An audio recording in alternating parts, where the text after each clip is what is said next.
Hola, mi nombre es Matías Sandoval. Mi nombre es Luciano Sánchez. Estamos aquí para acompañarte las 33 semanas que quedan desde el sorteo de la Copa del Mundo hasta el partido inaugural en Qatar. Con datos y todo lo que necesitas saber sobre la historia, el presente y el pasado de la Copa del Mundo. También tendremos invitados y mucho más. Te esperamos todos los domingos por la noche en mi canal de Twitch como Matías Sandoval 9 o en mi canal de YouTube como MS9 Deportes. Espero que lo disfruten.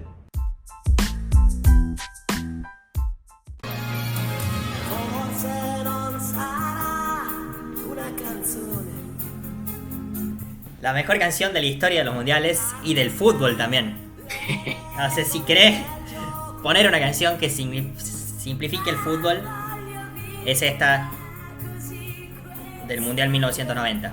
Una estatua italiana, muy pocos saben, se presentó en el sorteo el año anterior, en un sorteo que seguramente hablaremos, como a vos te gusta hablar de los cupos y todo eso. Se presentó en el sorteo con una versión en inglés, To Be Number One, de Giorgio Moroder, que la letra incluso decía otra cosa. A la gente no le gustó tanto, pero dijeron vamos a mantener la música. Y esta es la versión con la que se presentó en el sorteo. Totalmente diferente. Vamos con la versión italiana, que una estate italiana que significa un verano italiano.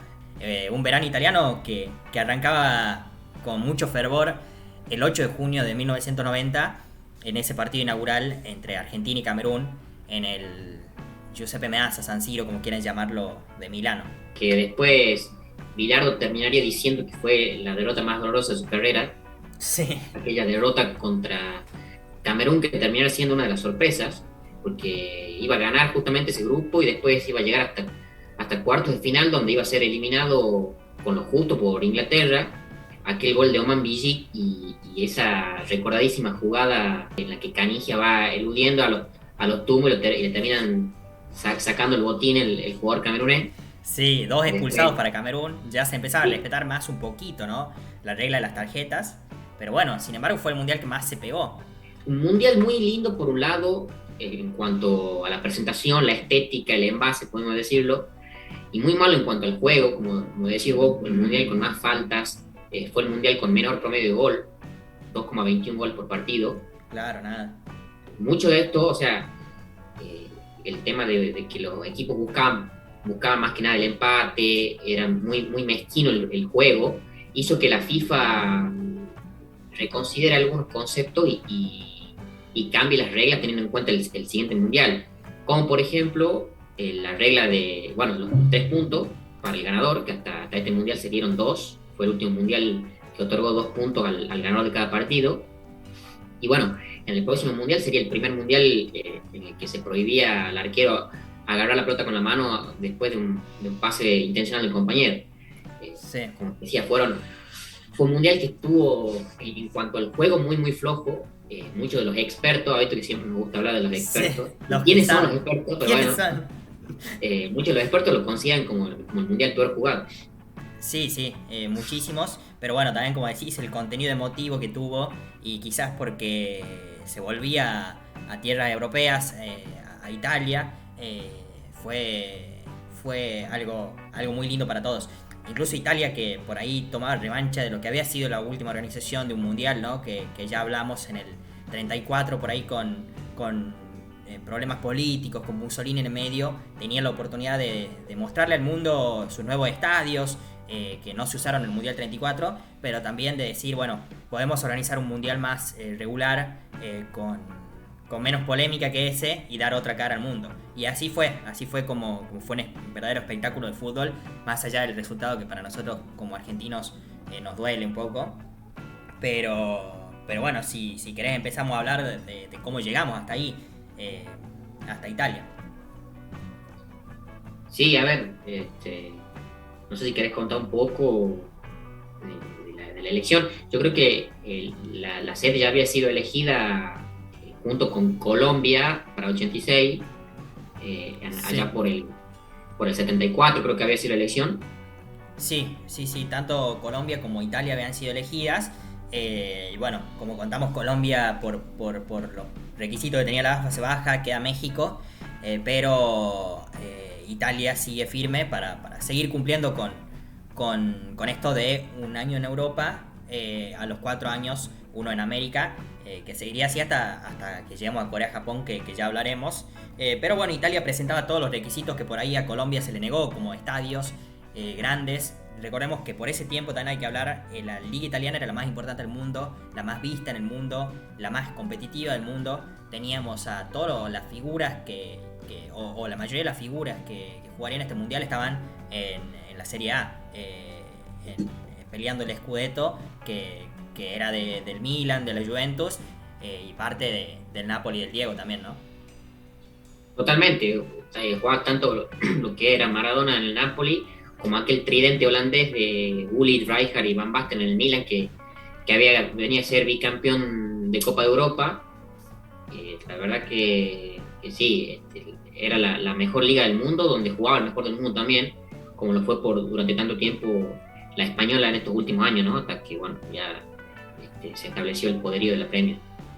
Sí, y el famoso catenaccio, que también, como decíamos, en esto de los pocos goles, las muchas faltas, es una marca registrada de los italianos por ahí de más defensivo. Se presentaba tanto en su liga como en este mundial, que estaba muy influenciado. No solo te hablo de Diego, sino también de Gullit, no sé, se me vienen a la cabeza varios que jugaron en este mundial y que jugaban para Italia también, o que después jugaron para Italia. También de Brasil, Careca mismo. Claro, aparecía el mismísimo Roberto Baggio. Claro. Y una mascota muy reconocida también, Chao, sería elegida para este mundial. La mascota y la canción quedarían grabadas para siempre, yo creo que en el colectivo de la gente, ¿no? Y bueno, no sé si querés contar un poco también cómo llegamos al sorteo. Después vamos a hablar un poquito del contexto mundial, sobre todo lo que pasaba con el país campeón, con Alemania, que ya empezaba bueno, ya sería el último mundial que jugarían separado, digamos, como Alemania Federal, pero también ya empezaba a haber gritos de libertad. Vamos a tener también un invitado para preguntarle cómo fue eso. Pero bueno, contame un poco cómo fue el sorteo, si es que tenés, o cómo fue la serie en este mundial que inauguró Argentina, y creo que fue el último que inauguró un campeón. Sí, así es. El formato venía siendo el mismo que fue en México 86, 24 equipos, 6 grupos de 4, de los cuales avanzaban los 2 primeros de cada grupo, más los 4 mejores terceros a octavos de final. Lo que sí continuaría es el tema de las desprolijidades a la hora de elegir los cabezas de serie. Recordemos que todavía no se había creado el ranking FIFA. Mucha gente se pregunta para qué sirve. Bueno, sirve para estos casos. Sí. En aquella oportunidad los cabezas de grupo se habían elegido en base a los mejores posicionados del Mundial de México 86. Es decir, los finalistas Argentina y Alemania, teniendo en cuenta que Italia no se había clasificado entre los mejores, por lo tanto había que elegir a 5 de esos 6. Aquí donde estuvo el primer inconveniente, porque entre los cabezas de serie teníamos Argentina y Alemania, como decía recién, teníamos a Bélgica, teníamos a Francia, que habían sido también los que disputaron el tercer puesto, y después los que nos quedaban eran Brasil, al que se le dio también la oportunidad de ser cabeza de serie por lo realizado por Brasil históricamente, porque había llegado hasta cuarto de final en el 86, pero bueno, ya tenía 3 copas y le dieron la posibilidad de ser cabeza de serie. Lo que fue disputado era el tema entre Inglaterra y España, que eran otros de los 2 cuartos finalistas de México. España reclamaba que se merecía ser cabeza de serie por haber perdido por penal aquellos cuartos de final, mientras que Inglaterra perdió el partido en los 90 contra Argentina. Sin embargo, hubo ahí un arreglo, se dice, con Avalanche, la FIFA, para que el cabeza de serie termine siendo Inglaterra. Pusieron como excusa el resultado de España 82, hubo ahí algo raro, y fue a quejarse el técnico español Luis Suárez Miramontes, diciendo que se favoreció en este caso a Inglaterra, porque el grupo F, en el que iba a ser cabeza de serie Inglaterra, se iba a jugar en Cagliari, fuera de lo que era la Europa continental, para evitar problemas con hinchas ingleses y pintadas y demás. Así que en cuanto al sorteo, la particularidad era esa, ¿no? Sí, un sorteo que, bueno, como decíamos, se presentó la canción. Primero Giorgio Moroder, la versión To Be Number One, también una estatua italiana. Estuvo Pelé, estuvo mejor organizado los sorteos que veníamos viendo, más allá de lo que contás, pero ya fue un show como es ahora. Estuvo Pelé, Bobby Moore, Karl-Heinz Rummenigge. Se presentó también la mascota, Chavo, que decíamos, la pelota de Estrusco de Adidas. Una pelota Sí, también. estuvo Sofía Loren también, aquella Claro. famosa de esos años. Sí, como decís, más allá de algunas desprolijidades que se iban a corregir ya en los próximos tiempos, ya vemos que ya hay una cierta organización, ya hay más despliegue en todas estas cuestiones. Y bueno, es lo lindo de ir haciéndolo esto cada domingo, vemos cómo va progresando la organización, ¿no?, de cada mundial. Como decíamos, los estadios lujosos que hasta hoy siguen existiendo. Tuve la suerte yo, bueno, ahora va a salir un documental que hice también sobre el Mundial 90, pero más relacionado al camino de la selección en este Mundial, donde ahora voy a contar algunos datos, pero claro, me dejo lo mejor para ahí, unos datos muy de estudio que hice del Mundial 90. Tuve la suerte de estar en todos los estadios que jugó Argentina. El único que cambió es el del Dele Alpi, que ahora es el estadio de la Juventus. Pero bueno, vas al Artemio Franchi, al Diego Armando Maradona, que antes era el San Paolo, al Estadio Olímpico de Roma, y ves una edificación tremenda para esa época. Y ahora sigue siendo imponente, si bien le van haciendo algunas reformas, son estadios tremendos para esa época. Era algo soñado jugar ahí, diferente a por ahí, incluso la cancha que decíamos en México, que la pelota picaba mucho. Acá ya era todo mucho más profesional. Como decíamos, ya se empezaba a vender como un espectáculo al mundo, si ves desde la canción, desde el sorteo, desde los estadios, como es ahora quizás, ya con menos desprolijidades. Y bueno, ya nos acercaba un poquito más a la época de Blatter también, que priorizaría eso. Sí, sí, totalmente.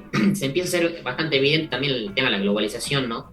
Muchos jugadores ya jugando, o sea, los mejores jugadores jugando en el mejor fútbol, el europeo, y se evidenciaba sobre todo en los planteles sudamericanos, sobre todo Brasil, Argentina.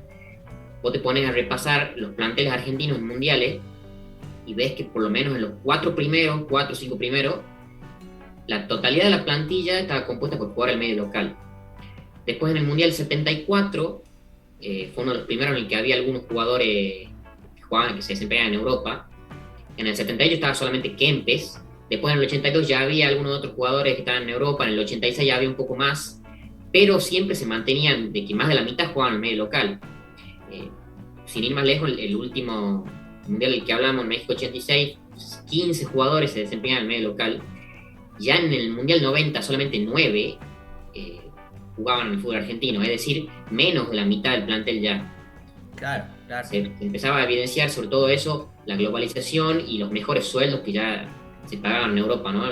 Algo que hoy en día ya está totalmente estabilizado. Sí, y empezaba... Y que, sin ir lejos, creo que yo te contaba hace unos meses que si no va Armani al Mundial, posiblemente Argentina vaya sin jugador medio local, sería la primera vez en la historia. Sí, influenciaba mucho.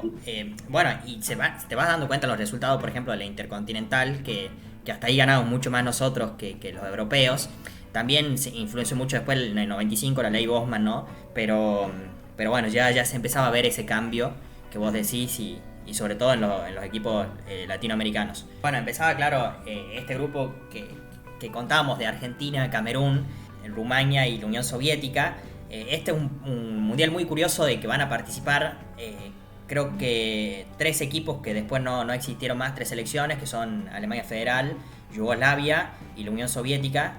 O sea, no existieron más con ese nombre, ¿no? Te falta uno más, Checoslovaquia también. 4 entonces. Y este grupo de Argentina, que se le iba a complicar mucho a la selección, iba a clasificar como uno de los mejores terceros. Con ese partido en Camerún, contra Camerún, en Milano, que déjame que te cuente algunas curiosidades antes de pasar por ahí a los otros grupos. Como decía, bueno, se expulsaron a 2 de Camerún, nos ganan el partido. Por ahí un poco de error de Neri y Pumpido ante el salto de Villic, ¿no? Como ya un salto a lo Cristiano Ronaldo pega Villic para el gol.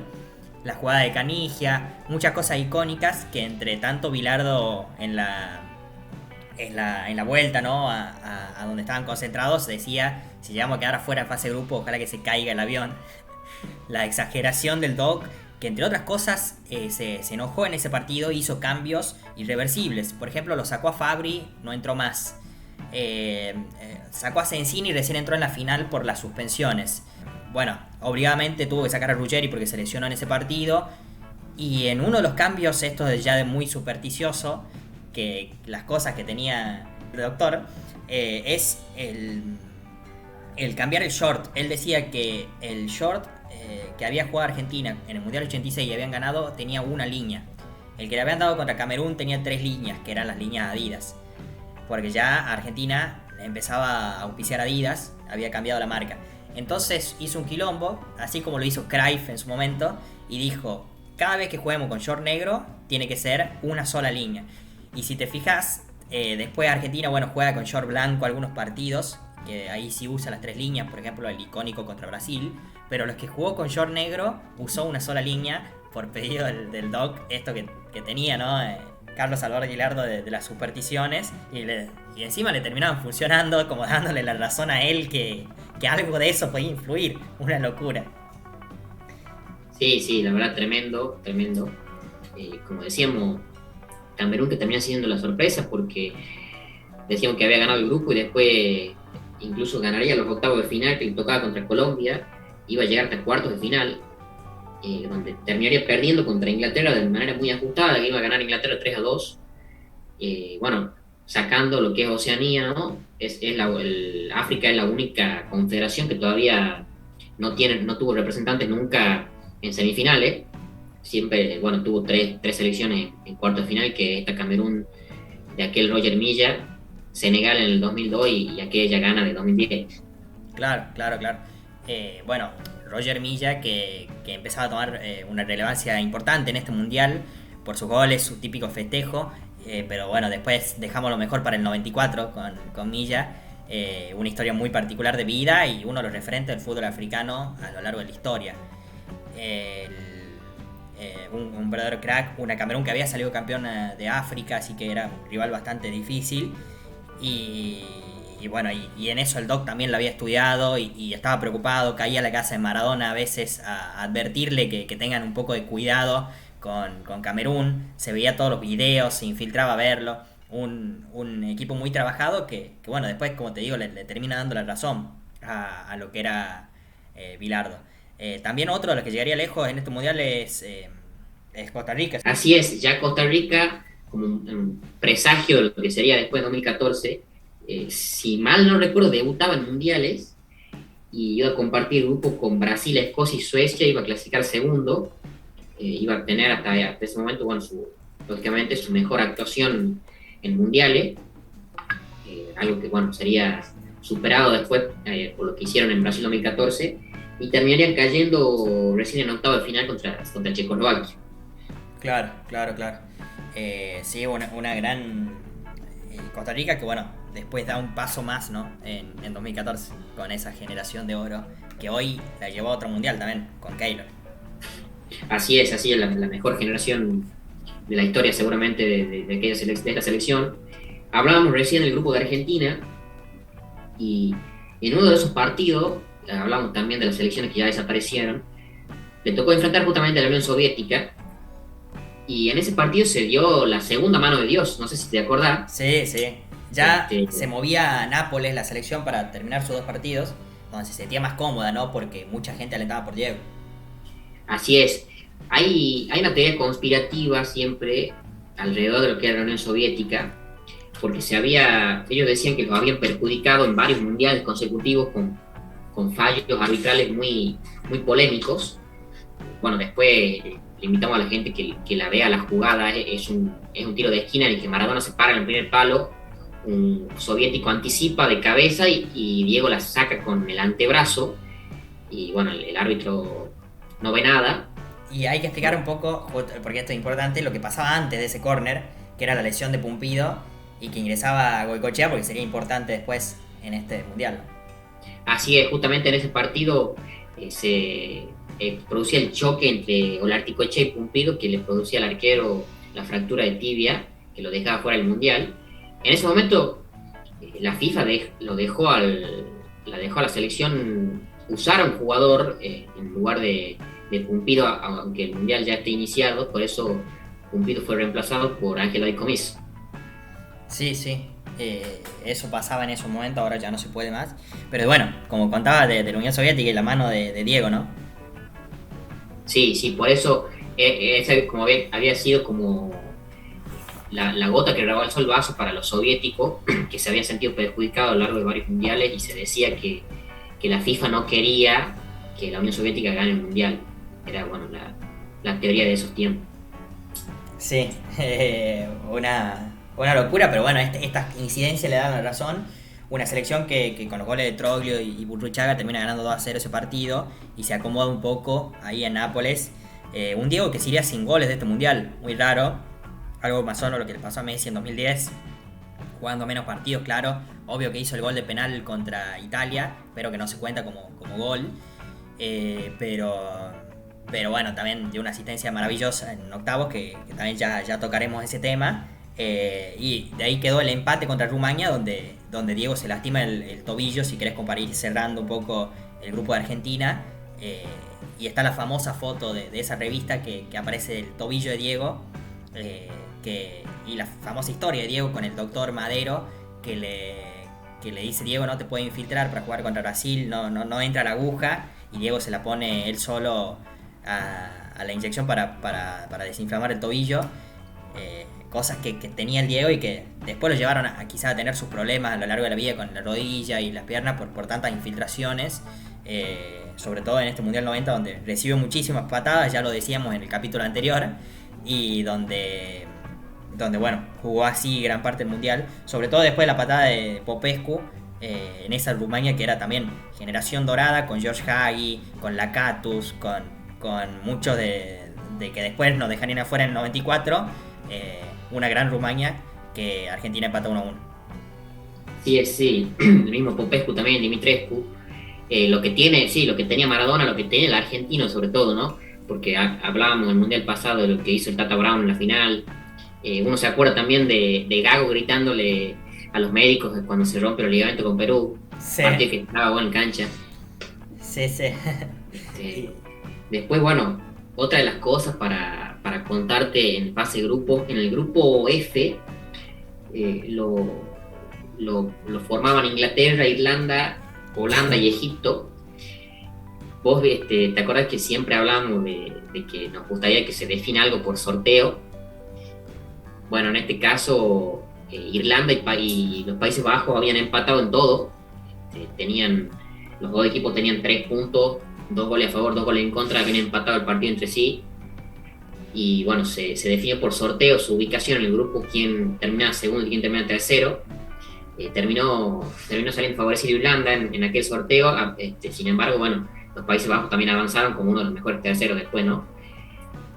Después, bueno, otro de los partidos déjame hablar de ese grupo, que sería importante después, porque sería el mejor mundial de Inglaterra después del 66, hasta ahí. Después ya haría 2018, claro, que salió cuarto, tenía un equipazo. Holanda también tenía un equipazo, y bueno, y además un grupo tremendo, porque siempre en Inglaterra e Irlanda hay esos cruces. Y bueno, como decís vos, que se haya definido de esa manera es increíble. Holanda, que tenía una camiseta hermosa, Inglaterra también. Todas las camisetas de este mundial, creo que fue uno de los mundiales con mejores camisetas. Sin ir más lejos, la del campeón, la de Alemania, es una de las mejores de la historia de los mundiales, creo. Hay gente que le gusta, hay gente que no, a mí me encanta. Con la banderita ahí, que Boca hizo una versión hace poco también. Pero bueno, la de Argentina también era tremenda. Un mundial de las camisetas. Así es, sí, la verdad que estéticamente un gran mundial. Mundial. En Holanda, que nombraba vos, que venía como una de las favoritas, podemos decir, porque era la última campeona de Europa, con aquel tridente holandés que jugaba en Milan, y que también habían sido bicampeones de Europa con el equipo italiano, y que fue una de las decepciones, ¿no? Porque termina clasificándose en este grupo como uno de los mejores terceros, y llega solamente hasta octavo de final, donde pierden con Alemania.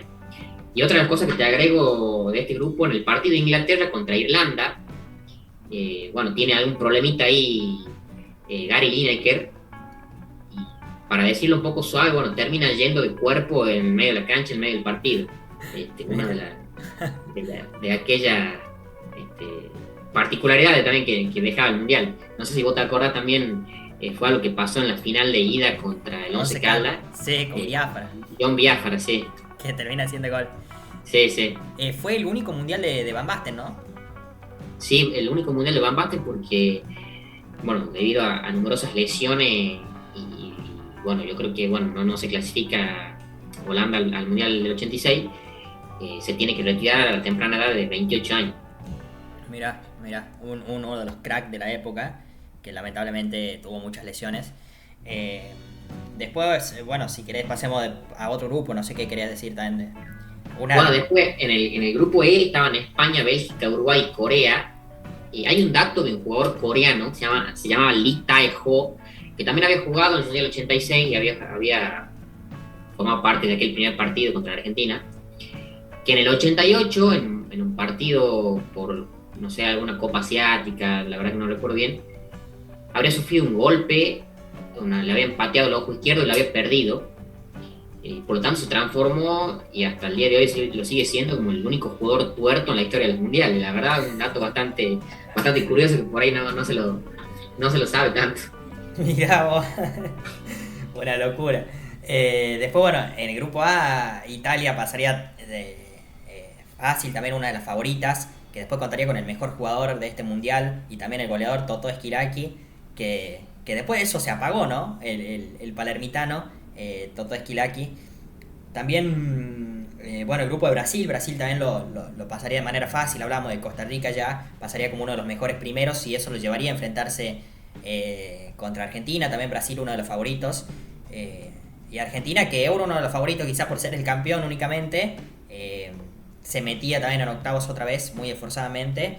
Y de ahí también tenemos el grupo de Colombia, con Alemania, Emiratos Árabes, que era el grupo D, y Yugoslavia. Sí, así es. Colombia, que volvía después de hace mucho tiempo, ¿no? Que su último mundial había sido en el 62, volvía a disputar un mundial después de 28 años. Claro, y una base de un Atlético Nacional de Medellín que saldría campeón de la Libertadores. Claro, después lo que sería aquella gran generación que bueno, le gana a la Argentina 5-0 en eliminatorias y bueno, lleva como una de las grandes, no sé si favoritas, pero de las grandes animadoras para el Mundial 94 y termina fracasando y bueno, después sabemos lo que pasó, ¿no? Sí, ya hablaremos también. Y bueno, también Yugoslavia, que tenía un equipazo. Ya vamos a hablar también un poquito de Yugoslavia y lo que pasó después. Muy curioso, muy loco también.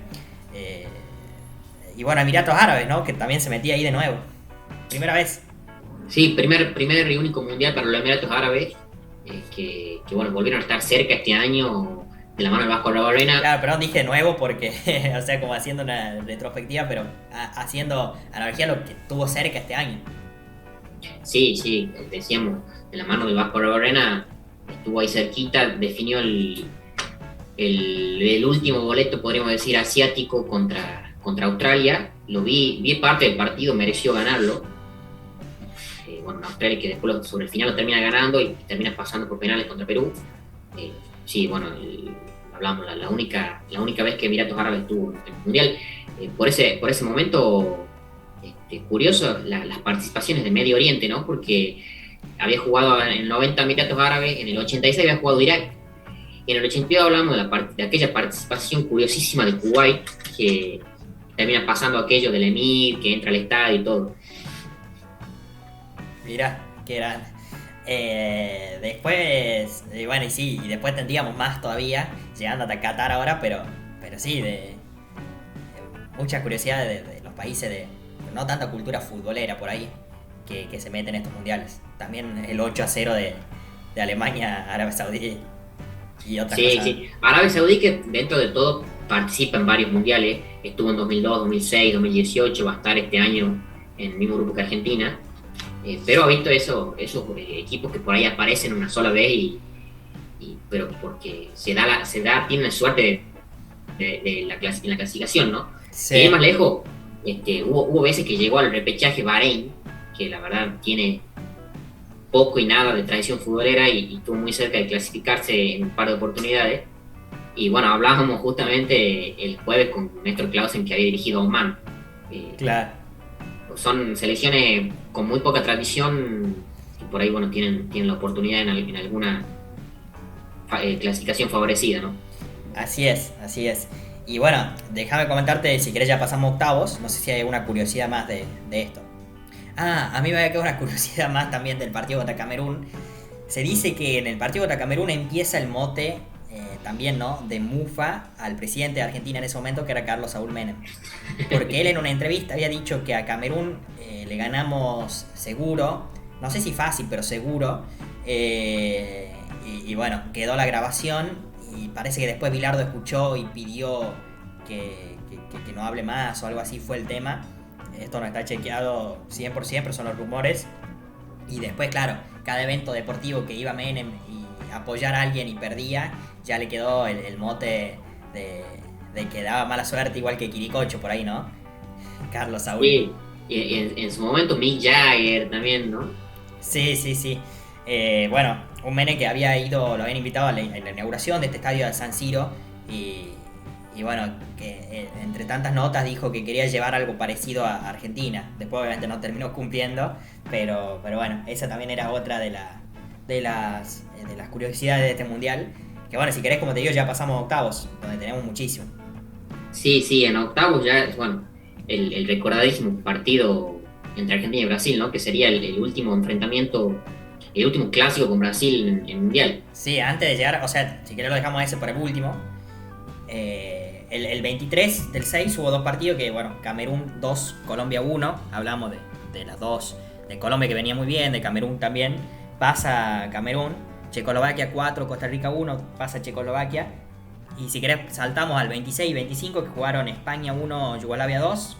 Otra vez quedando afuera España que siempre prometía y nunca podía avanzar. Y bueno, Inglaterra, que era una muy buena Inglaterra, Paul Gascoigne, Gary Lineker, mantenía lo del 86, le ganaba 1-0 a Bélgica.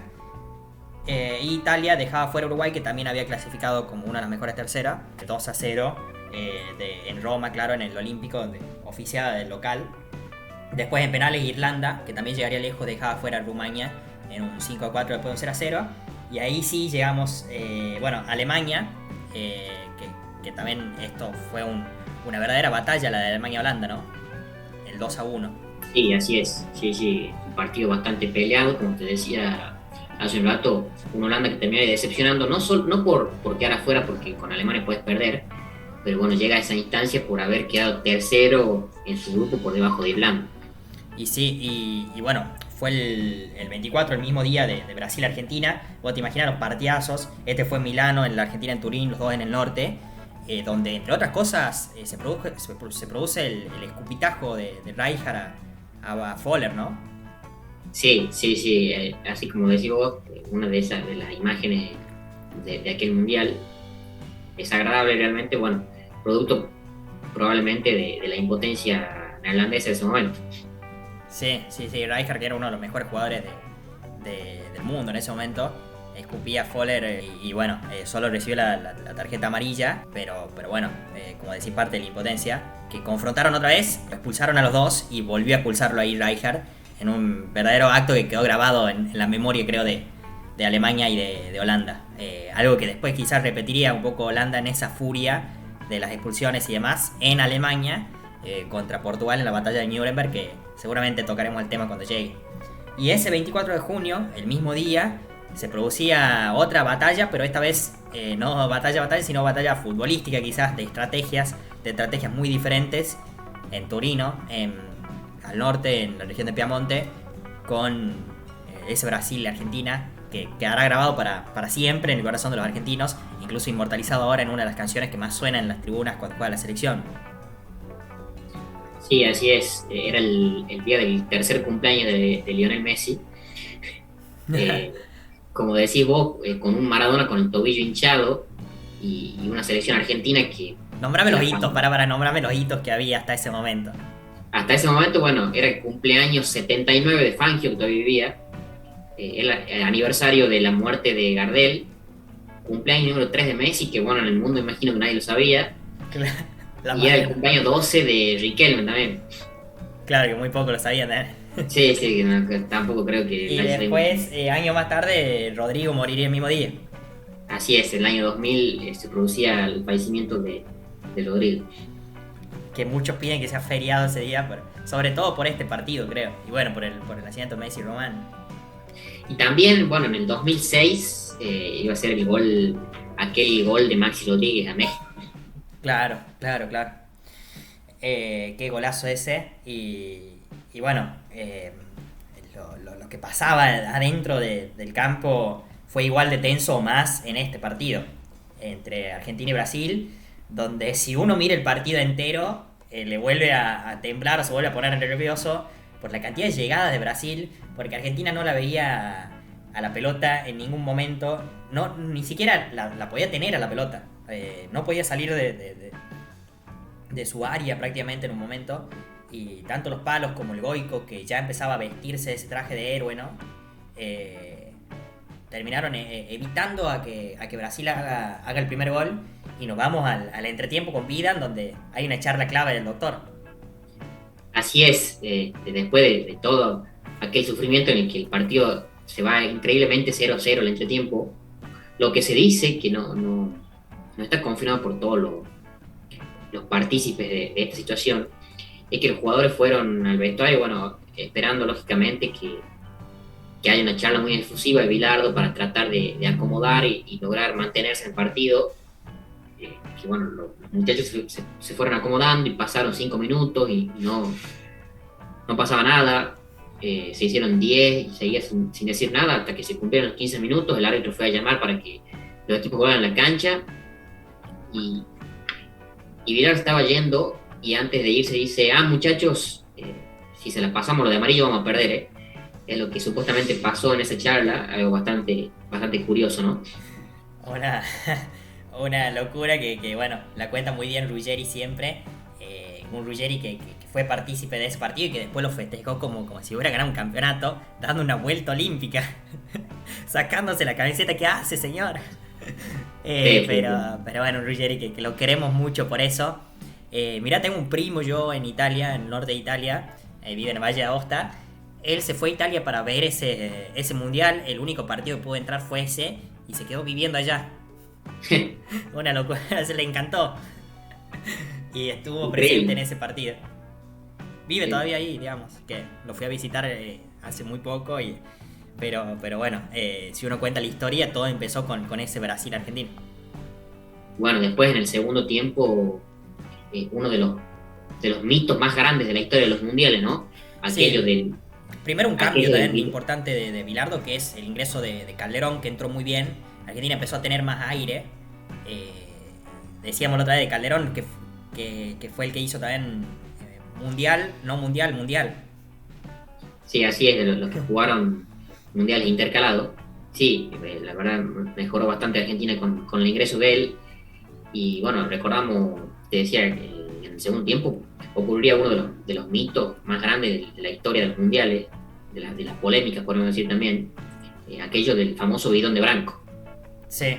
Si querés contarlo vos.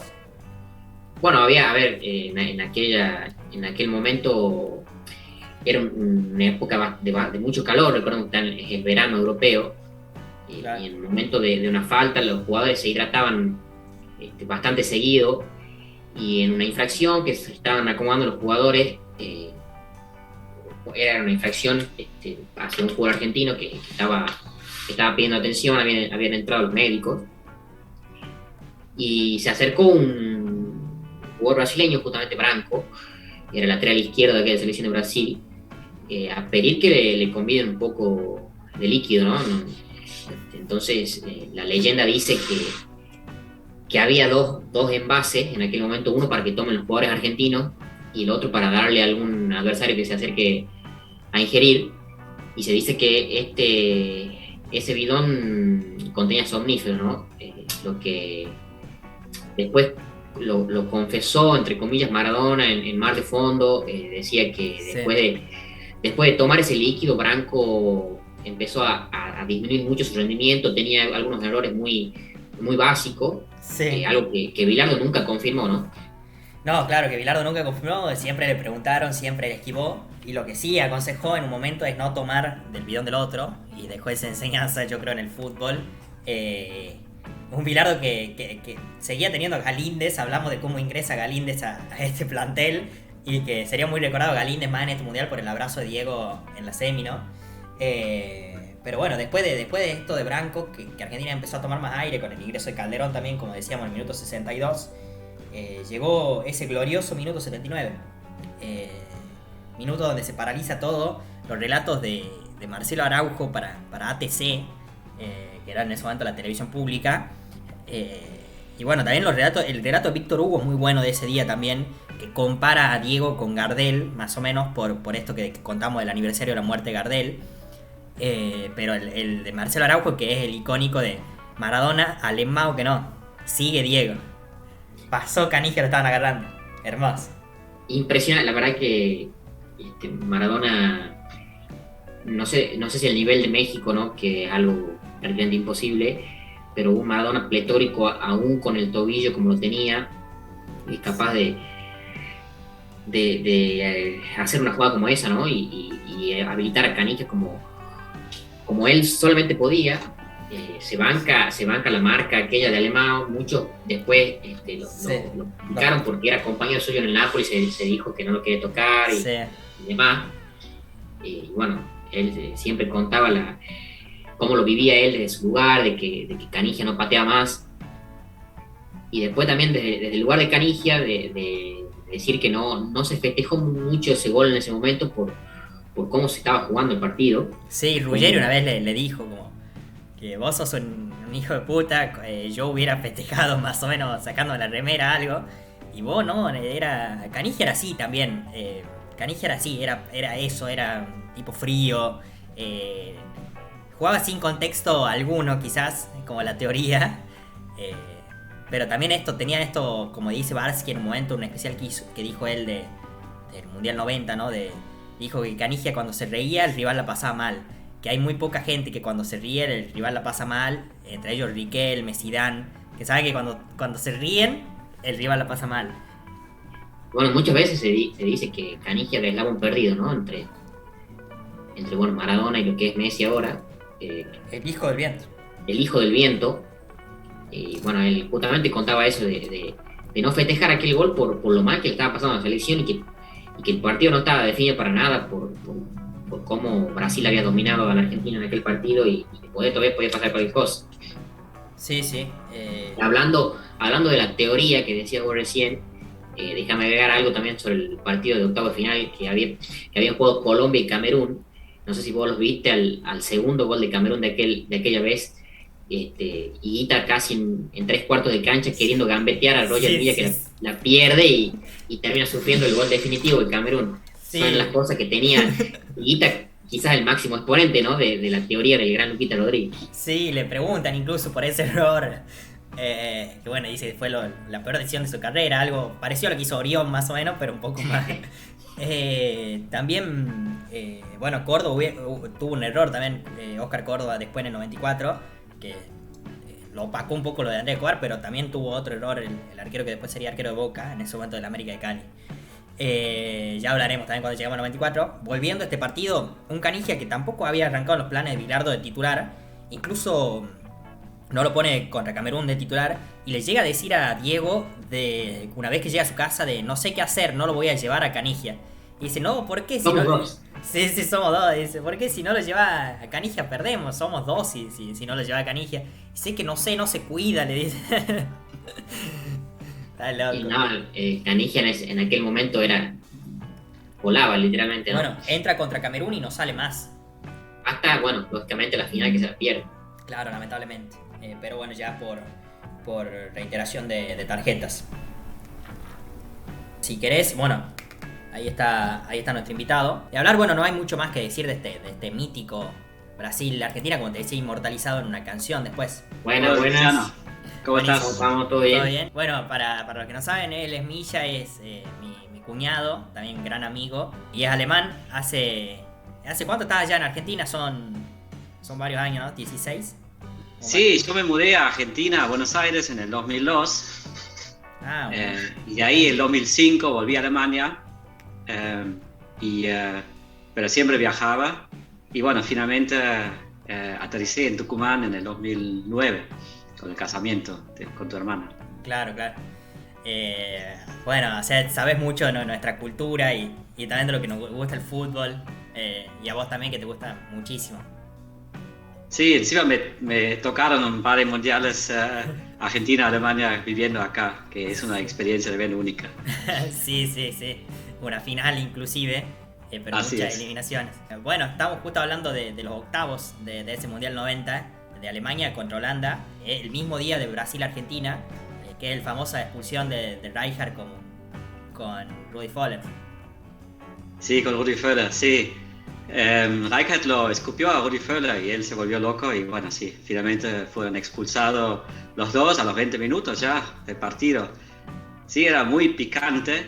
En esa época, Holanda-Alemania era una rivalidad tremenda, todavía como de posguerra, y se notaba que en esa época no había ningún jugador holandés en la Bundesliga. Y eso recién cambió cuando la estrella Robben se fue a Bayern München y ahí se aflojó un poco ese tipo de rivalidad con Holanda. Pero en el 90 era muy intenso. Sí, y bueno, se lo vio reflejado en ese partido. Después, no sé cómo se vivió un poco en Alemania, quería preguntarte, por esto de que fue la última vez que jugó como Alemania Federal, como jugaba en los mundiales. Ya pasaría a ser una sola Alemania para el próximo mundial. ¿Cómo estaba la cosa quizás en el país? Ese mundial fue apenas 8 meses después de la caída del muro. Claro. Fue algo muy impresionante de vivir. Bueno, yo era joven, tenía 19 años. Era como un doble festejo, el mundial juntos con la otra parte de Alemania que estaba separada por casi 50 años. Yo soy de un pueblo cerca de Frankfurt, que es la parte occidental. Tenía 18 años cuando cayó el muro y muchos amigos, familiares fueron a la parte más cercana de la frontera, que nosotros vivíamos por ahí a 120 kilómetros desde la frontera. Y era emocionante ver que como saludar a tus hermanos del otro lado que no podías ver por tanto tiempo. Y era, sí, muy emocionante. Bueno, ustedes seguramente vieron las imágenes de Berlín, que son los más que llamaron la atención, donde ahí realmente con grúas bajaron ese muro que pasa por el medio de la ciudad. Sí, sí, me imagino. Y bueno, y un año después, sí, el Mundial, y un año después, bueno, el final de la Guerra Fría. Todos años ya me imagino, de festejo en parte, ¿no? Sí, mucho festejo, sí. Y festejar ese mundial ganado en Italia contra Argentina, ya como pueblo unido juntos, era, sí, una sensación increíble. Y además en Italia, que también tiene una rivalidad importante en el fútbol con Alemania. Sí, en Europa hay muchas rivalidades. Alemania tiene rivalidad siempre con Italia, con Holanda sobre todo, y también con Inglaterra. Esos son siempre los duelos más picantes. Claro, claro, claro. ¿Cómo recordás, bueno, después del camino, la semi contra Inglaterra y un poco la final contra Argentina con ese penal de Breme? Y bueno, si en ese momento ya tenías noción un poco de lo que era Argentina más o menos en fútbol, me imagino que conocías a Maradona. Sí, obviamente que fue muy peleado, ganado con un penal que tenía como cierta polémica. Muchos, sobre todo argentinos, decían que eso no era penal.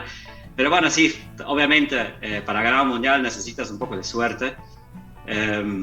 Pero bueno, sí, Alemania en su momento tenía un equipazo. Eso era el auge del fútbol alemán y de ahí se vino después más abajo y recién con el mundial que ganamos en 2014 se volvió a repuntar de a poco.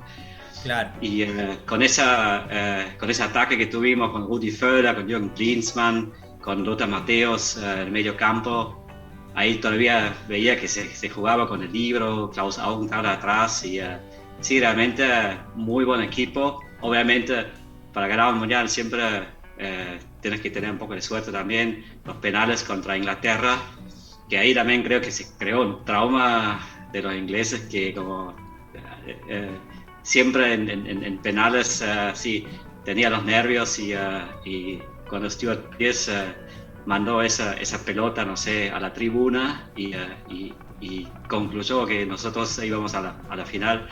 Era también muy emocionante ese momento. Sí. Después, bueno, Inglaterra ahora se vería en la Eurocopa también que tuvo otro karma con los penales. Una Eurocopa que también gana esta generación ya de Alemania en el 96, antes de que bueno, también no sé cómo se recuerda, me imagino que ya un poco mejor. Sí, mucho mejor. Esa Eurocopa en Inglaterra, sí, que le ganamos, creo que era también en semifinales y después en la final contra la República Checa con el primer golden goal en la historia de Oliver Bierhoff, que definió la final. Sí. ¿En qué momento uno dice, bueno, estamos para ser campeones? Sí, bueno, en el Mundial de 90, la expectativa era muy grande porque tuvimos un buen equipo con muchos jugadores jugando afuera de la Bundesliga, que siempre ahí era como muchos jugaban en Italia, que era la liga fuerte en su momento. Y la expectativa estaba alta, bueno, siempre la expectativa es alta, pero para mí personalmente, cuando le ganamos a Holanda en ese partido muy emotivo, ahí sabíamos que vamos a llegar lejos y quizás con suerte también levantando la copa. Y claro. Así fue. Y además ya habían llegado a la final un mundial anterior, en el 86. Exactamente, sí. Y ahí sí, con la misma final con Argentina, pero bueno, sí, ahí tengo que admitir que Argentina jugó mucho mejor. Con suerte nos pudimos acercar, pero sí, el 3-2 era muy merecido de la parte de Argentina. Claro. ¿Cómo era Beckenbauer como técnico? Porque triunfó en la selección alemana, pero después no tuvo mucha repercusión a nivel club, digamos. No, Beckenbauer no me acuerdo bien, pero creo que entrenar clubes no era lo suyo. Él era como más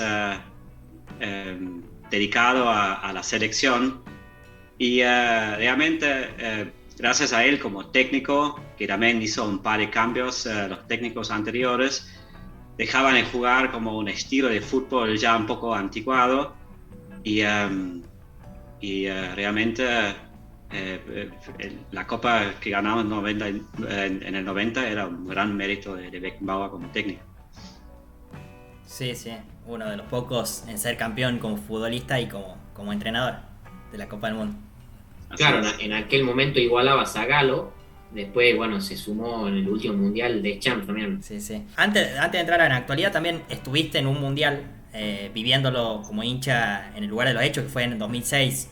No sé si querés contar un poco de eso y después ya pasamos a alguna pregunta de la actualidad. Sí, el 2006 es el único mundial que yo viví en vivo, viviendo en Alemania, ya con tu hermana de noviazgo, como ya era esa bondad con Argentina. Y yo de hecho vi un par de partidos en vivo de Argentina, que en Hamburgo, donde yo vivía, contra Costa Marfil, el primer partido que tenían. Y lo que más me fascinaba era la hinchada argentina, que por Hamburgo pasaron muchas hinchadas de Ecuador, de Costa Rica, de varios países, pero la Argentina era realmente la que más ruido hacía, más creativa era en sus canciones, que cantaban en la cancha. Realmente una muy linda experiencia. Sí, me imagino. Y después, bueno, llegás a ver ese partido contra Argentina en cuartos. Sí, ahí espontáneamente yo no tenía una entrada, me tomé el tren, era un viernes en la noche, a mediodía le dije a mi jefe en la oficina que me tomo mediodía, me subí al tren de Hamburgo a Berlín, que son 1 hora y media, en un tren rápido, me fui a la cancha y sorpresivamente había un montón de entradas en la reventa, entonces me junté con un amigo de Berlín y entramos, obviamente le compramos entradas de algunos hinchas argentinos que tenían que ya volver. Entonces estuvimos los dos en el medio de los 4 o 5 mil hinchas argentinos en la cancha, El resto de los 80.000 eran todos alemanes. Pero como hablaba español y sí, nos hicimos un poco amigos, hasta antes de los penales nos abrazamos.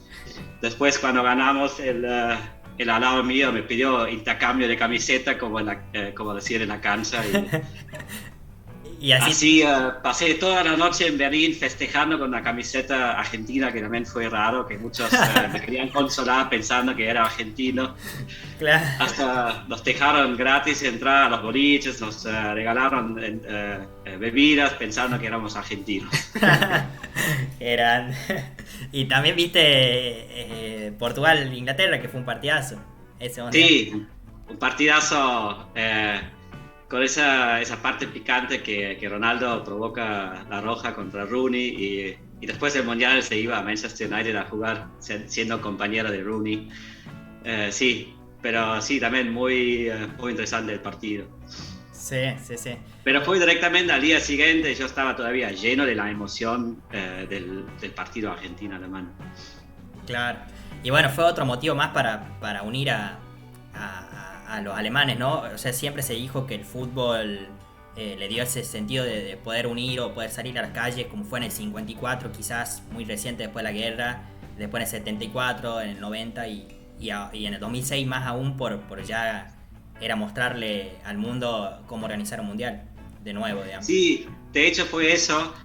Fue la primera vez que mucha gente, inclusive yo, nos sentimos orgullosos de ser alemán. Con toda nuestra historia, como de niños ya nos enseñaron que tenemos que tener vergüenza por la historia que tuvimos en el Tercer Reich. Y usar una bandera alemana era algo que nunca veía cuando era niño. Y en ese Mundial 2006 eran banderas por todos lados, gente de todo el mundo viendo que los alemanes no son tan fríos y son abiertos, son buenos anfitriones, organizaban bien el Mundial, y eso era un intercambio cultural muy intenso. Hasta los Piojos escribieron una canción cuando estuvieron en Hamburgo. Sí. Y vivieron el Mundial en Hamburgo.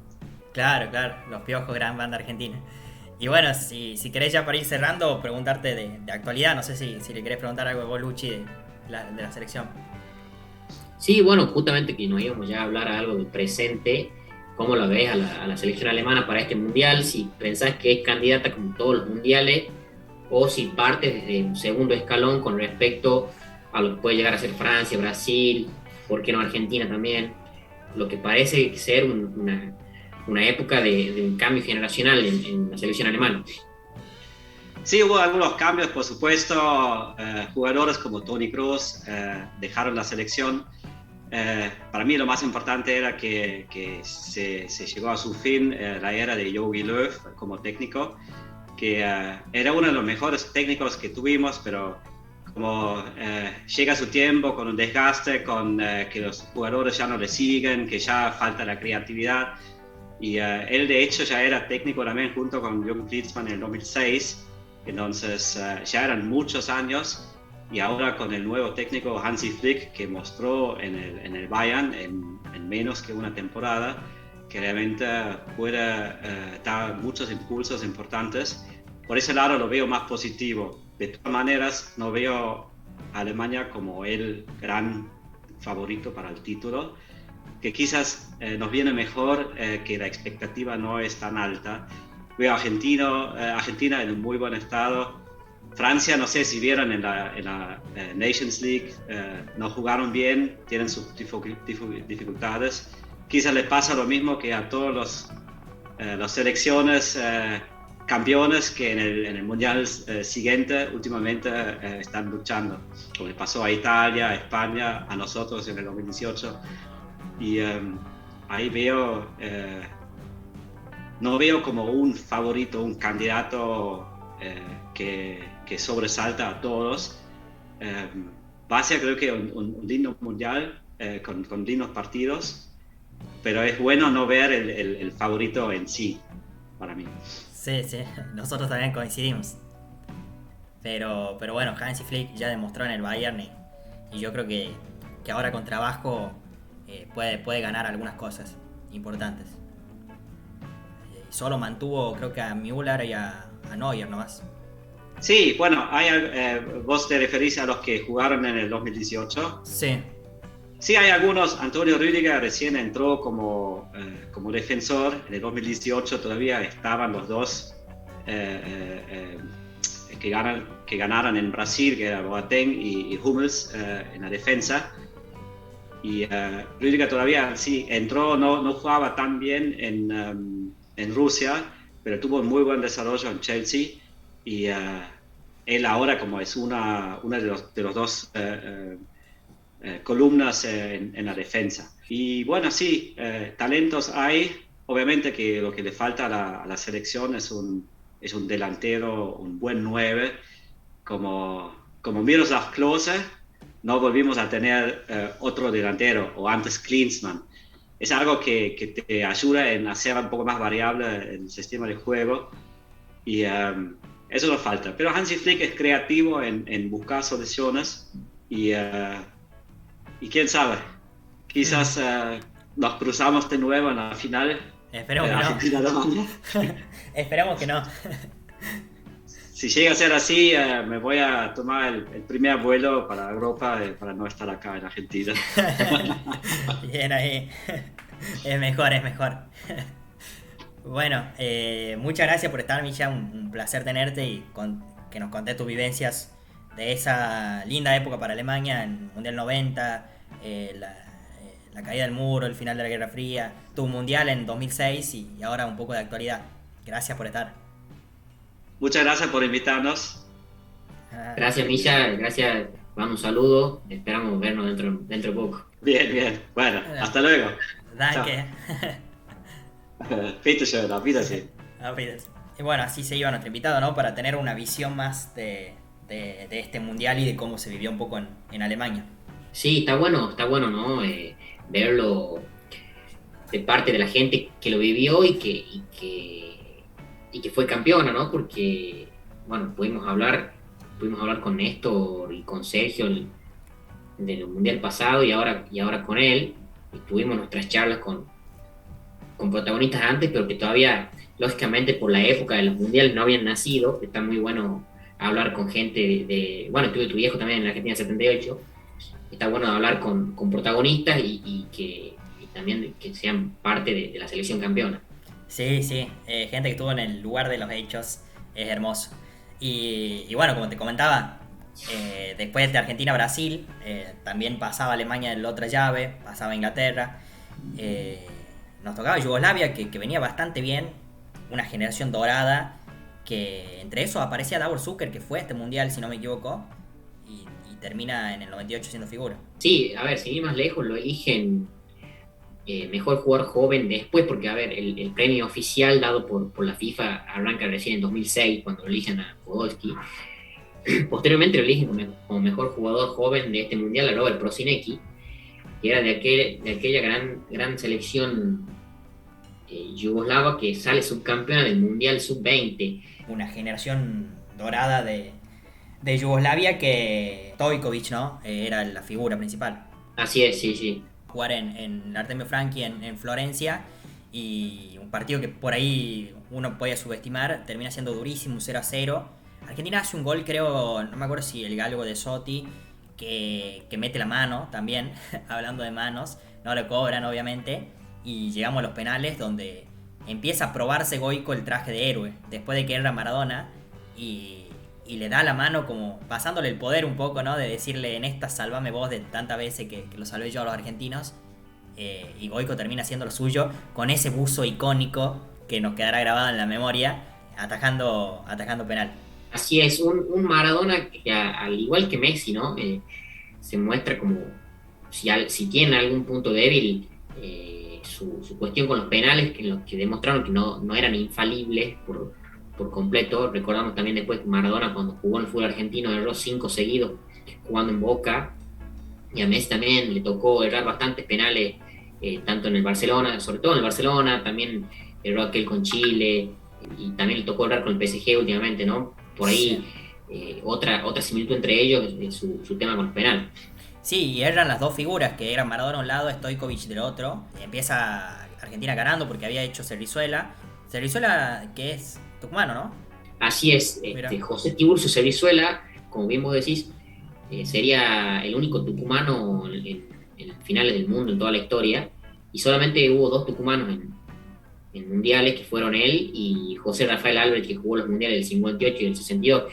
Esperemos que se pueda sumar alguno a la lista este año, ya sea Joaquín Correa y o Ezequiel Palacio. Esperemos que se dé. Después, bueno, hace Burro, hace Prosinecki, erra Diego, hace Savicevic y erra Bronic y Pedrito Troglio, por lo cual, bueno, Hatzibesic, que es el otro que le tapa el penal Goico, termina errando, y el galgo de Sotti nos termina dando la clasificación. El Goico, que cuando le tapa el penal a Hatzibesic, se empieza a hacer tapa de las revistas y empieza a probar el traje de héroe, que después le quedaría mucho mejor contra Italia. Con la particularidad, creo que Hatzibesic es uno de los que dice que... A ver, no, Bronic tenía el match point. Es uno de los que dice que si él hubiera hecho el penal, hubiera evitado la guerra. Termina diciendo eso en declaraciones. Uno de los jugadores, no me acuerdo, uno de los dos, es que tenía el match point. La guerra de los Balcanes. La guerra de los Balcanes, o sea, dice, quizás si yo hubiera hecho el penal y Yugoslavia se metía en la final, pues hubiera evitado la guerra que después terminó siendo.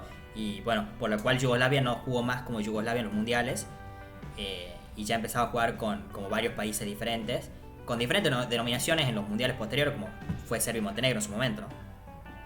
Claro, y la más representativa, Croacia, ¿no? Que en su debut fue tercero y después subcampeón en Rusia. Así es, y nos vamos a la semi, si querés. No sé si tenés alguna curiosidad más de estas.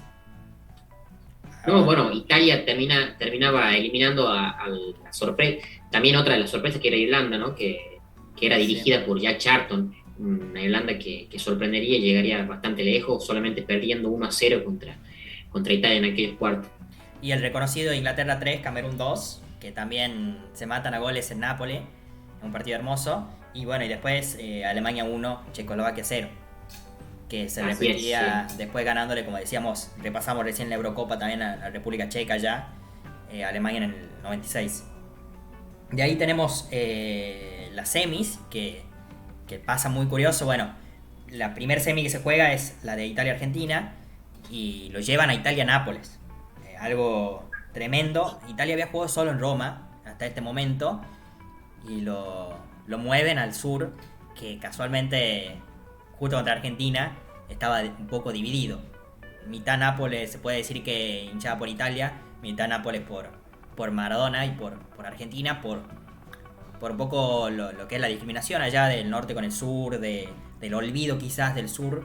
Hay muchos napolitanos que se habían sentido representados con Diego, y Diego bajó un mensaje también de eso, como él utilizaba, ¿no? Y decía, ahora lo van a apoyar los italianos, que gracias a mí ganaron y fueron respetados por fin en el país.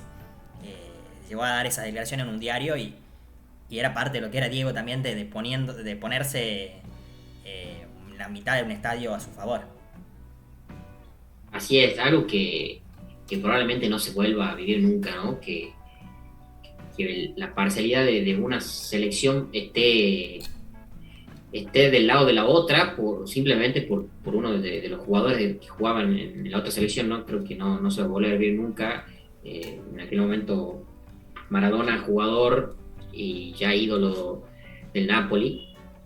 Bueno, cierta parte de la hinchada italiana quiere que gane Argentina por Maradona, algo totalmente increíble.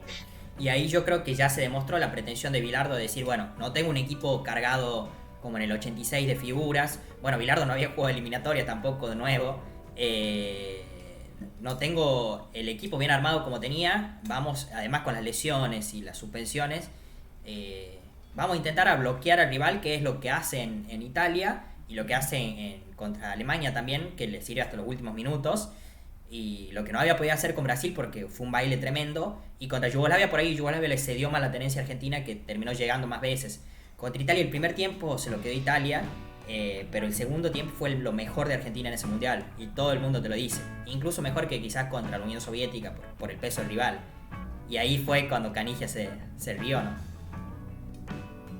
Sí, aquel gol que no fue un gol más el de Canigia, porque el empate de Argentina ponía fin al mayor récord de imbatibilidad de la historia de los mundiales que tuvo en ese momento Senga, que llegó a acumular 517 minutos sin recibir goles. Increíble, un Senga que siempre mandaba en cana a los defensores, tanto en el Inter como en la Nacional, en la Juve también. Y bueno, llegaría el gol de Totò Esquilacchi, que dijimos sería la figura del goleador, a los 17, y como decíamos, el gol de Cani a los 67. Siendo expulsado Justi, que se perdería el gringo la final, y siendo también amonestado Cani, que se perdería la final. Empezó a llenarse de amarillas la selección, y también de lesiones, y es por eso que llegamos como medio rengo a la final. Sí, además creo que el Vasco Larticoche también se la pierde al final. Y un Totò Esquilacchi que nombrabas vos, que fue mejor jugador y máximo goleador de aquel mundial. Oficialmente solamente 2 jugadores lograron este logro, digamos, que fueron Paolo Rossi y Esquilacchi. Bueno, recordemos que también el premio mejor jugador se empezó a entregar recién en el 82, y que bueno, a Kempes también se lo reconoció como mejor jugador del 78, por lo cual podemos decir que fueron 3 los jugadores que fueron mejor jugador y máximo goleador de los mundiales.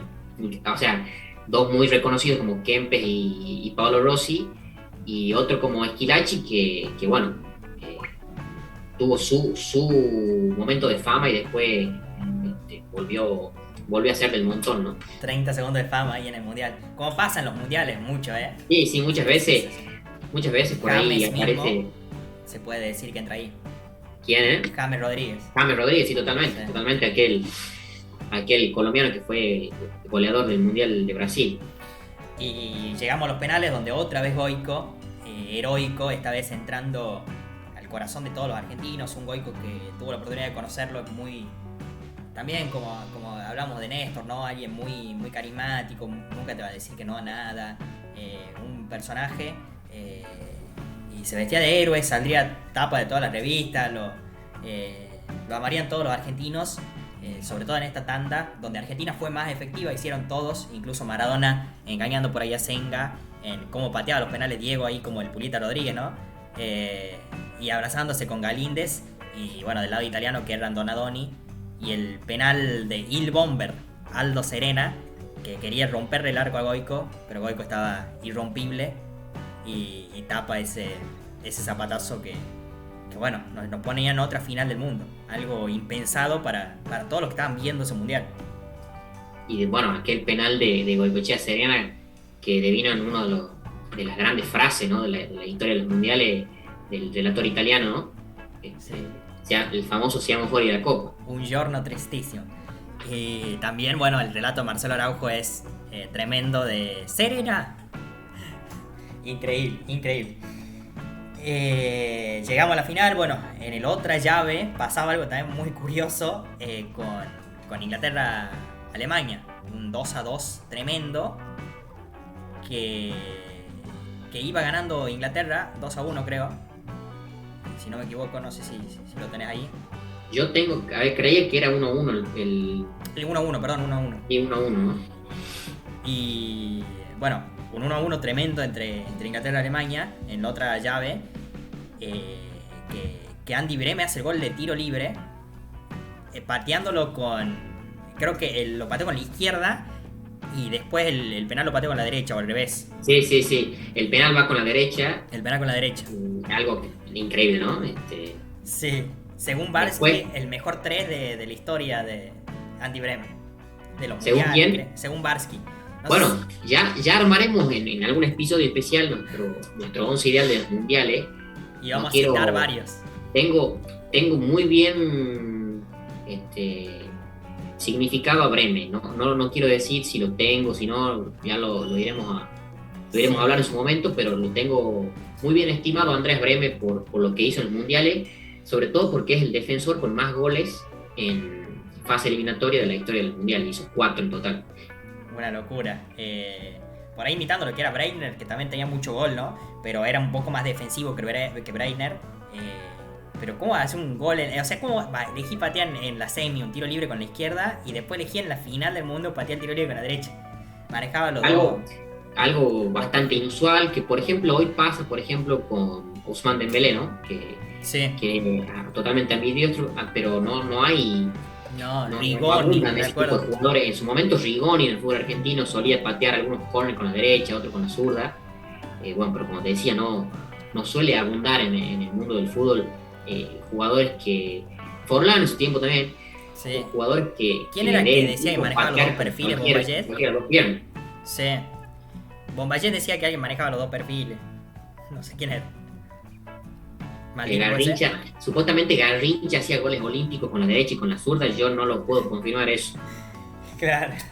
Y bueno, llegamos a esa final el 8 de julio, Estadio Olímpico de Roma, que bueno, se vestía de gala para la entonación de los himnos, donde pasaría un hecho muy curioso. De más.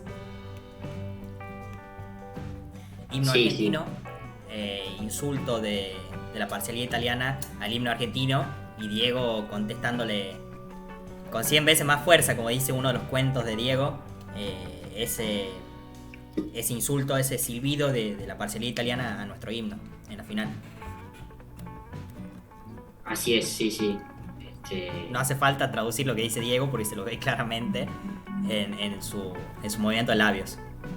Sí, totalmente, en la lectura de labios ahí. Yo imagino en ese momento uno muy, desde la parte nuestra, ¿no? Del argentino, muy emocionado, creyendo que eso podría potenciarnos, ¿no? Sí, pero bueno, de nuevo lo marcaron muy bien los alemanes. Fue un partido trabadísimo, muchas polémicas también con Codesal. No solo el penal que termina cobrando, sino también el que supuestamente no cobra, que es uno que le hacen a Calderón. Creo que Foller lo cruza, pero bueno, después sí cobra el de Sensini al mismo Y Foller. también hay una jugada también que los alemanes pedían penal en el primer tiempo, no sé si en primer tiempo o en segundo, una infracción sobre Augenthaler que Codesal tampoco cobra.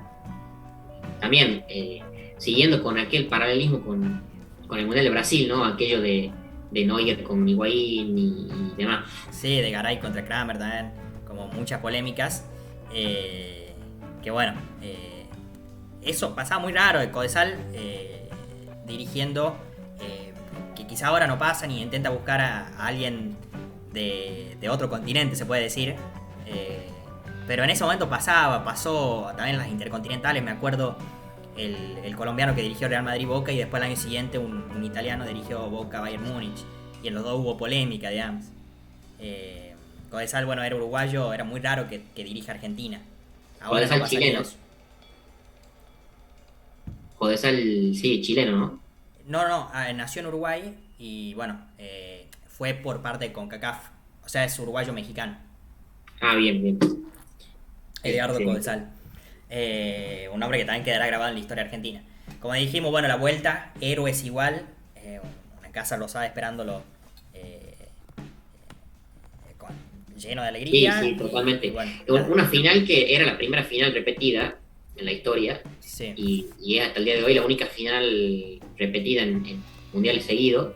Sí. La otra única final que se jugó más de una vez fue Brasil-Italia, que se jugó en el 70 y en el 94. Y bueno, lógicamente la Argentina-Alemania es la única final que se jugó 3 veces. Qué loco, ¿no? Como dice Mr. Chip, el clásico de los mundiales. Porque por bueno, tantos enfrentamientos icónicos y estas 3 finales. También en la final con los primeros expulsados en la historia de los mundiales. Así es. Monzón, lateral izquierdo argentino en aquella final, sería el primer expulsado en la historia de los mundiales, algo que bueno, afectó bastante al rendimiento argentino, ¿no? En la última media hora. Y también Argentina sería la única selección en tener a 2 expulsados en una final, porque en el último minuto sería expulsado el Algo de Besotti. No sé si vos llegás a ver la expulsión de Besotti. Me tuve que buscarlo el partido entero para encontrarlo, porque no existían videos de la expulsión sola. Claro. Es la típica de un equipo que va ganando y hace tiempo y retiene la pelota con el otro que está caliente buscando la pelota para jugar rápido y que hay una agresión ahí en el medio, uno que exagera, el otro que van. Sí, y ahí sí, lo terminan echando de Sochi.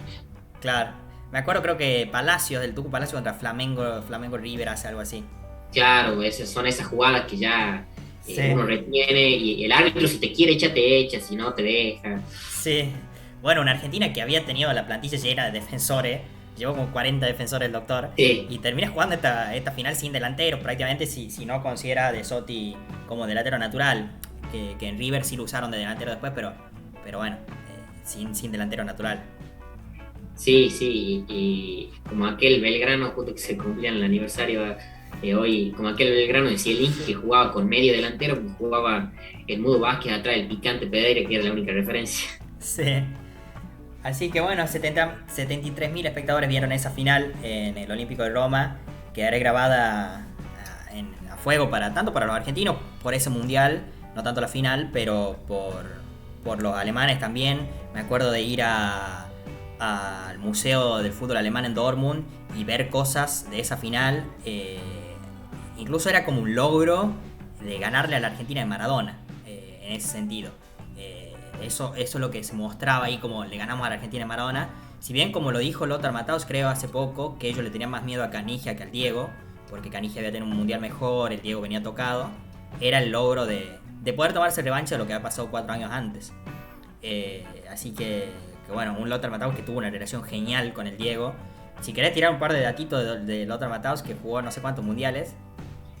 Bueno, Lothar Matthaus justamente es uno de los jugadores que disputó 5 mundiales, al igual que el mexicano Antonio Carvajal y que Rafa Márquez. Buffon, el otro que fue convocado a 5, pero no disputó ningún minuto en el 98. Y además, bueno, Matthaus es el jugador con más partidos jugados en la historia del mundial, jugó 25. Una locura. Obviamente, un grandísimo jugador, porque para jugar 5 mundiales tenés que ser un gran jugador y además jugar en la mayoría de los partidos de tu selección. Y bueno, además de todo eso, te tiene que tocar ser parte de una selección protagonista siempre, ¿no? Porque le da un promedio de 5 partidos por mundial. Sí, y también en diferentes posiciones. Así es, Matthaus, que en su inicio empezó siendo número 10 y terminó su carrera, bueno, pasó a jugar más retrasado, se hizo volante central y terminó su carrera jugando de líbero en aquel Bayern Múnich que llega a la final de la Champions en el 99 y también un poco en la selección alemana. Qué loco, qué loco. Un crack total del fútbol, que como decía, la relación con Diego, que después lo invita a su despedida en el Olympic Stadium de Múnich, donde va Diego con la camiseta del Bayern, Diego gordo, tirando tacos, siendo aplaudido, algo tremendo. Sí, y después todo un paso de dirigir Racing, no sé si te acordás hace unos años. Sí, fue fuerte ese rumor. Que Tengo ahora, una lista bueno, acá de un tal Luciano Sánchez que dice Shaqiri, Toni Kroos, Cristiano Ronaldo, Thiago Alcántara, Danilo Gabriel de Andrade, Esteban Cambiaso, Edwin Bardesar, Carlos Tevez, Dida, Seedorf, Cafú, Yarley, Zidane, Hugo de León, Nelson Gutiérrez y Pancho Sá. Y falta alguien que jugó esta final. que serán los jugadores que fueron campeones del mundo de clubes con 2 equipos, ¿no? Sí, La verdad, no sé, algún argentino que jugó esta final. argentino. ¿Quién? El Pepe. El Pepe Basualdo, un monstruo, ¿no? Sí, Fue campeón con Vélez en el 94 y después con Boca en el 2000, un fenómeno el Pepe. sí, jugó esta final el Pepe, mucho esfuerzo. Bueno, el Pepe que le tira el centro a Cani, ¿no? En el gol Italia. Un buen mundial el Pepe Basualdo, que entre otras cosas hicimos el programa, te de la lista de los que ganaron tanto Sí. a nivel club como selección continental y mundialmente. Y al Pepe le faltó una final que fue esta, pero de ahí ganó Copa América, ganó Libertadores y ganó Intercontinental. Un crack. Claro, formaba parte de la lista de los que ganaron 3 de las 4 competencias y perdieron la final de la que les faltaba. Como por ejemplo Mata, Fernando Niño Torres, Torres, Mata, Lionel Messi, Fábregas, Messi, sí. Philip Lahm, Xabi Alonso. Increíble. Sí, la verdad, un monstruo Pepe. ¿Cómo te saqué el dato ahí? Bueno, No, sí. casi todos los domingos, bueno, por ahí avisamos cuando hacemos otro programa. Nos pueden seguir en Twitch como Matías Sandoval 9. A mí también en TikTok como Matías Sandoval 9. Siguiéndonos en Twitch nos ayudan un montón. Y obviamente en YouTube, donde después lo subimos. Cada vez que lo hacemos, lo subimos ahí en MS9 Deportes. Y también en Instagram, donde pueden ver mis reels y demás, Matías Sandoval 9. Y bueno, a vos también en Twitter, ¿no? Así es, como digo siempre, en Twitter voy subiendo hilos sobre cada capítulo que vamos haciendo. Me pueden seguir ahí como @LucianoSánchezL. Y otra de las cosas también que llegamos a más de la mitad ya de estas 33 semanas que separaban al sorteo de la Copa del Mundo con el Mundial. Pasamos la mitad, ya vamos en 13, este sería el capítulo 13, el Mundial del 90. Así que ya estamos ahí nomás, falta poco, ya menos de 150 días. Una locura, unas ansias. Y después de que terminemos los mundiales vamos a ir completando, como decía vos, 11 ideal, un capítulo del Diego, un capítulo de Edson Arantes de Nascimento. Así que va a estar bueno. Así es, vamos a hacer un capítulo de récord también. Sí. Ahí, y pronto me tenés en Tucumán, así que también lanzamos ahí, se viene un cambio de marca de mi canal, así que lo vamos a lanzar de ahí más o menos. Así es, así es. Se vienen cosas bastante lindas y la verdad que una locura que ya estemos en el Mundial número 13, ¿no? Pasó el tiempo bastante rápido. Y aprendimos un montón y espero que ustedes también lo hayan hecho. Y bueno, muchas gracias a la gente que nos sigue, que se va sumando cada fin de semana, que también lo ve en YouTube, porque hay mucha gente que lo ve en YouTube. Agradecemos mucho eso siempre y esperamos seguir contando más acerca de los mundiales. También se va a venir el documental del Mundial 90 en mi canal de YouTube, que eso va a estar bueno. Es más, hoy hicimos más general del Mundial 90, hablamos de Alemania mucho. En el que hice yo es más del corazón argentino, de cómo vivió el argentino ese mundial. Así que se viene muy pronto, también estaré avisando ahí en mis redes. Espero les haya gustado y nos vemos en el 94. See you later. Así es, nos veremos el domingo que viene con Estados Unidos 94, Diana Roja ahí errando el arco. Sí, el doping del Diego y mucho más. El doping del Diego y un montón de cosas más. Así es, bueno, nos vemos y que estén bien.